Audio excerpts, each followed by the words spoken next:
लोकसभा निवडणुकांना अवघे 4 ते 5 महिने उरलेले आहेत. कर्नाटकात राजकीय घडामोडींना त्यामुळे वेग आलाय. राज्यातील 2 अपक्ष आमदारांनी जेडीयू आणि काँग्रेस युतीच्या सरकारला पाठिंबा दिलेला होता तो काढून घेतलेला आहे. अपक्ष आमदारांनी सरकारचा पाठिंबा काढला असला तरी आमच्या सरकारला काहीही फरक पडलेला नाहीये, पण भाजपच्या 2 आमदारांनी पाठिंबा काढला तर त्यांना भरपूर फरक पडू शकतो, अशी माहिती कर्नाटकचे मुख्यमंत्री कुमारस्वामी यांनी दिली आहे. शबरीमला आणि 3 तलाकच्या मुद्द्यावरून डावे आणि काँग्रेस सरकारवर पंतप्रधान नरेंद्र मोदी यांनी निशाणा साधलाय. केरळ सरकारकडून आम्ही अशा प्रकारे द्वेषाच्या व्यवहाराची अपेक्षा केली नव्हती, अशा शब्दात मोदींनी टीका केली आहे. पंतप्रधान नरेंद्र मोदींचा फिलिप कोटलर अवॉर्ड देऊन सन्मान करण्यात आलाय. या बातमीची लिंक पोस्ट करत राहुल गांधी यांनी निशाणा साधला. हा पुरस्कार इतका प्रसिद्ध आहे की यासाठी एकही ज्युरी नव्हता. तसंच पार्टनर पतंजली आणि रिपब्लिक टीव्ही आहेत अशीही कोपरखळी यावेळी राहुल गांधींनी लगावली आहे. सीबीआयने राष्ट्रीय सुरक्षा सल्लागार अजित डोवलांचे दूरध्वनी बेकायदेशीरपणे टॅप केल्याच्या प्रकरणाची चौकशी करण्यासाठी एसआयटी स्थापन करावं अशी मागणी करणारी याचिका केली आहे आणि त्याबाबत दिल्ली उच्च न्यायालयानं मंगळवारी केंद्र सरकारला म्हणणं मांडण्यास सांगितलंय. दिल्लीचे मुख्यमंत्री अरविंद केजरीवाल यांना ईमेलद्वारे मुलीच्या अपहरणाची धमकी देणाऱ्या दिल्ली पोलिसांनी ताब्यात घेतलंय. केजरीवाल यांना एक ईमेल आला होता ज्यामध्ये तुमच्या मुलीचं आम्ही अपहरण करू असा मजकूर होता. केजरीवालांना 9 जानेवारीला हा ईमेल आला होता. शबरीमला मंदिरात प्रवेश करणाऱ्या 2 महिलांपैकी कनकदुर्गा या महिलेला तिच्या सासूनं मारहाण केल्याचं समोर आलंय.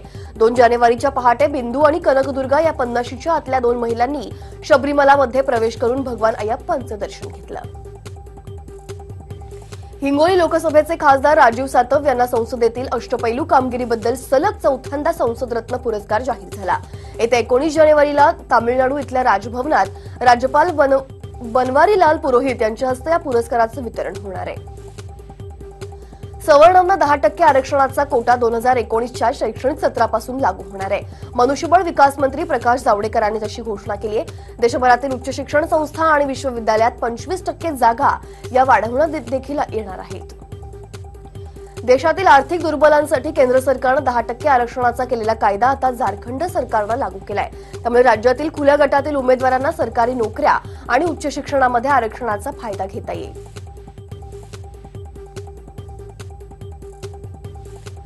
सीबीआयचे माजी संचालक आलोक वर्मांना पदावरून हटवल्याप्रकरणी केंद्रीय दक्षता समितीचा अहवाल 10 जानेवारीला झालेल्या सिलेक्ट कमिटीच्या बैठकीचा अहवाल या सार्वजनिक केला जावा अशी मागणी काँग्रेसचे वरिष्ठ नेते मल्लिकार्जुन खरगे यांनी पंतप्रधान नरेंद्र मोदींना पत्र लिहून केली आहे.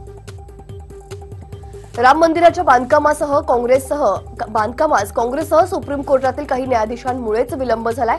संघाचे ज्येष्ठ नेते इंद्रेश कुमार यांनी गंभीर आरोप केलेत. सध्याला राम मंदिराचा मुद्दा हा सुप्रीम कोर्टात आहे. भाजपला प्रस्तावित जाहीर सभा आणि रथयात्रा काढण्याची अनुमती द्यावी असा आदेश सर्वोच्च न्यायालयानं मंगळवारी पश्चिम बंगाल सरकारला दिला. घटनेनं दिलेल्या अभिव्यक्ती स्वातंत्र्याच्या मूलभूत अधिकारांचा विचार करून पश्चिम बंगाल सरकारनं रथयात्रेच्या फेरवेळापत्रकाचा विचार करावा असं पीठानं स्पष्ट केलंय.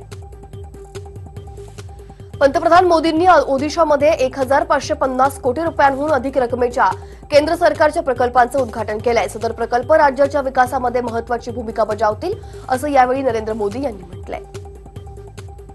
भारताच्या पश्चिम सीमेवरील शेजारी देश असलेल्या पाकिस्तान दहशतवादास पाठिंबा देतोय असं सांगत ते म्हणाले की प्रत्यक्ष ताबा रेषेवरील भारतीय लष्कराचं वर्चस्व राहील आणि आम्ही ते कायम ठेवू असं काल आर्मी डेच्या निमित्तानं लष्कर प्रमुख बिपिन रावतांनी स्पष्ट केलंय.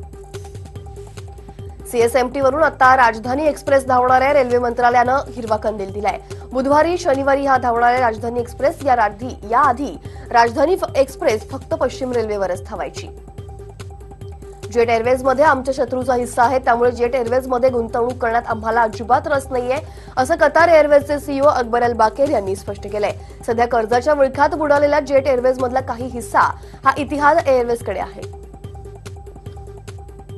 अमेरिकेच्या इतिहासातलं सगळ्यात मोठं शटडाऊन सध्या सुरू आहे. त्यामुळे अमेरिकेत जवळपास 25% प्रशासन ठप्प पडू नये अशा परिस्थितीतही अमेरिकेचे राष्ट्राध्यक्ष डोनाल्ड ट्रम्प यांनी व्हाईट हाऊसमध्ये फास्ट फूडची पार्टी आयोजित केली. या फास्ट फूड फीस्टसाठी 300 बर्गर्स, पिझ्झा आणि फ्राईज देखील मागवण्यात आले. सौदी अरेबियामध्ये महिलांना अत्यंत हीन वागणूक मिळते, त्यांना कुठल्याही प्रकारचं स्वातंत्र्य मिळत नाही असा आरोप या देशातून पळालेल्या तरुणींनी केलाय.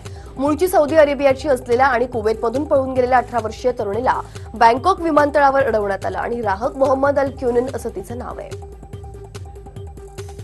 प्रयागराजच्या कुंभमेळाव्यात नागाबाबा आणि त्यांचं तप एक वेगळंच आकर्षण असतं.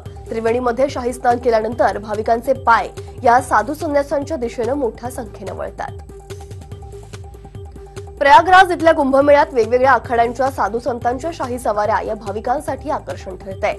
उंचच्या उंच हत्ती आणि उंटावरून तसंच गाड्यांहून या साधूंच्या शानदार सवाऱ्या निघाल्या. हरियाणाच्या गुरुग्राममधील एका हॉटेलमध्ये गोळीबाराची घटना घडली आहे. गोळीबाराचा थरार हा सीसीटीव्हीत कैद झाला. गोळीबारानंतर रिकामी काडतुसं पोलिसांनी घटनास्थळावरून जप्त केली आहेत. दिल्लीत मंगळवारी अचानक रस्ता खचला. 2 वाहनं जमिनीत धसली गेली. एक कार आणि एक ऑटो रिक्षा या घटनेत दुर्घटनाग्रस्त झालेत. सुदैवानं यात कोणत्याही प्रकारची जीवितहानी नाहीये. केरळच्या पिलथरामध्ये 2 दुचाकींमध्ये अपघात झाला. अपघात सीसीटीव्हीमध्ये कैद झालाय आणि ही संपूर्ण घटना 14 जानेवारीची आहे. फ्लिपकार्टवर सध्या द रिपब्लिक डे सेल हा 20 जानेवारीपासून सुरू होणार आहे आणि तो 22 जानेवारीपर्यंत असणार आहे. या सेलमध्ये एसबीआय कार्डवर खरेदी केल्यास 10% इन्स्टंट सूट मिळणार आहे. अमेझॉन ग्रेट इंडियन सेल परतलेला आहे. 20 ते 23 जानेवारी दरम्यान हा सेल आयोजित करण्यात आलेला आहे.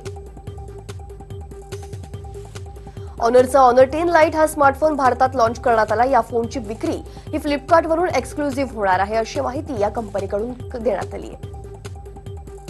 भारत आणि इंग्लंड यांच्यातली सांस्कृतिक संबंध वाढवणाऱ्या शेख बिन मोहम्मद यांच्यावर गुगलनं विशेष डल बनवलंय. 1759 साली पाटणा इथे जन्मलेले मोहम्मद हे इंग्लंडमध्ये रेस्टॉरंट उघडणारे पहिले भारतीय व्यक्ती होते. एका कार्यक्रमात महिलांविषयी आक्षेपार्ह वक्तव्य केल्यामुळे सध्या निलंबनाची शिक्षा भोगत असलेल्या भारतीय क्रिकेटपटू हार्दिक पंड्या आणि लोकेश राहुल यांनी मंगळवारी भारतीय क्रिकेट नियामक मंडळाचे मुख्य कार्यकारी अध्यक्ष राहुल जोहरी यांच्याशी चर्चा केली. इंटरनॅशनल क्रिकेट काउन्सिलनं मनु सॉनी यांची चीफ एक्झिक्युटिव्ह ऑफिसर पदी निवड केली आहे. मनु सॉनी यांच्याकडे याआधी सिंगापूर स्पोर्ट्स हबचं सीईओ पद होतं. तसंच ESPN स्टार स्पोर्ट्सचं मॅनेजिंग डायरेक्टर पदही त्यांनी भूषवलंय. शिखर धवन आणि रोहितनं सलामीला एकत्रित 4000 धावांचा पल्ला पार केलाय. भारताकडून सर्वोत्कृष्ट भागीदारीमध्ये आता शिखर आणि रोहित हे दुसऱ्या स्थानावर आहेत. तर हा टप्पा पार करणारी ही जगातली 4थ्या क्रमांकाची सलामीवीरांची जोडी ठरली आहे. नेटकरने धोनीच्या विरोधकांना चांगलंच ट्रोल केलाय तर विराटला सलाम ठोकलाय. मंगळवारी भारताच्या विजयानंतर हे मीम्स व्हायरल झाले होते. भारतीय फुटबॉल संघ एशिया कपमधून बाहेर पडल्यानंतर स्टीफन कॉन्स्टन्टाईन यांनी प्रशिक्षक पदाचा राजीनामा दिला. पराभवाची नैतिक जबाबदारी स्वीकारत त्यांनी राजीनामा दिल्याचं सांगितलं जातंय. अखेरची ऑस्ट्रेलियन ओपन खेळणाऱ्या मरेनं सोमवारी सर्वस्व पणाला लावत तब्बल 4 तास 9 मिनिटं झुंज दिली. स्पेनच्या रॉबर्टो बतिस्ता आगुतनं मरेची कडवी झुंज मोडत काढत विजय मिळवला. सेरेना विलियम्सनं जर्मनीच्या ततियाना मारियाचा सरळ सेटमध्ये पराभव करत पुढील फेरीत प्रवेश केलाय. सेरेना आता तिच्या 24व्या विश्वविक्रमी ग्रँडस्लॅम पासून काहीच पावलं दूर आहे. भारतीय बॅडमिंटनपटू किदांबी श्रीकांतनं चीनी कंपनी लिनिंग सोबत 35 कोटींचा करार केलाय. पुढील 4 वर्ष तो या कंपनीचा ब्रँड अँबॅसेडर असणार आहे. राष्ट्रीय पुरस्कार विजेते चित्रपट निर्माते रवी जाधव यांचा छत्रपती शिवाजी हा लवकरच प्रेक्षकांच्या भेटीला येतोय. यात अभिनेता रितेश देशमुख शिवाजी महाराजांची भूमिका साकारणार आहे आणि या चित्रपटातील रितेशचा पहिला लूक हा नुकताच समोर आलाय. सिनेनिर्माता राजकुमार हिराणींवर लैंगिक शोषणाचे आरोप झाल्यानंतर बॉलिवूडमधील कलाकार मात्र त्यावर काहीही बोलण्यास तयार नाहीयेत. दुसऱ्या बाजूला अर्शद वारसी आणि शर्मन जोशी पाठोपाठ बोनी कपूरनंही हिराणीची पाठराखण केली आहे. बॉलिवूडची देसी गर्ल अर्थातच प्रियांका चोप्रा अमेरिकेची सून झाली आहे. मात्र तरी देखील तिच्या लोकप्रियतेमध्ये जराही खंड पडला नाहीये. चाहत्यांमध्ये तिची लोकप्रियता अद्यापही कायम आहे. त्यामुळेच यंदा ती बॉलिवूडची क्वीन ठरली आहे. तर बॉलिवूडचा भाईजान सलमान खान यंदाचा बॉलिवूड किंग ठरलाय. सलमान खानच्या भारत चित्रपटात अभिनेता वरुण धवन धीरूभाई अंबानींची भूमिका साकारण्याची शक्यता आहे. सध्या मुंबईत भारत चित्रपटाचं चित्रीकरण सुरू आहे. या चित्रपटात सलमान व्यतिरिक्त कतरिना कैफ, दिशा पटानी मुख्य भूमिकेत दिसतील.